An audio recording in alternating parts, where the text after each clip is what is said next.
இன்னைக்கு வேற ஆயுத பூஜை. ஏதாவது படம் போட்டிருப்பாங்க பார்க்கலாம் டிவில. ஐயோ மொக்கையா போட்டிருக்காங்க. எப்ப பார்த்தாலும் இந்த படத்தையே போட்டுட்டு இருக்காங்க. அக்கா கொஞ்சம் ரிமோட் கொடுக்கா. பாத்துட்டு இருக்கேன்ல. அக்கா ரிமோட் கொடுக்கா. வந்துருவியே சும்மா. அக்காக்கு வேற வேலையே இல்ல. மேட்ச் இருக்குது இன்னைக்கு. அதை விட்டு படத்தை பார்த்துட்டு இருக்காங்க. என்னடா நீ பண்ணிட்டு இருக்க? நான் பாட்டு டிவி பார்த்துட்டு இருக்கேன். அக்கா போக்கா, உனக்கு வேற வேலையே இல்ல. அக்கா அக்கா மேட்ச் போயிட்டு இருக்கா. ஏன்க்கா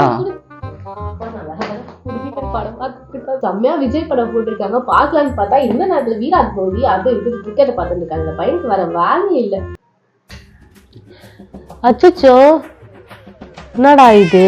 ஐயோ கடவுளே, கரண்ட் போயிடுச்சு. ரொம்ப கத்தாத சரியா? பா போதுமா உனக்கு? ஹாப்பி ஆயிப்போ? எல்லாம் கட் ஆகி போயிடுச்சு போதுமா?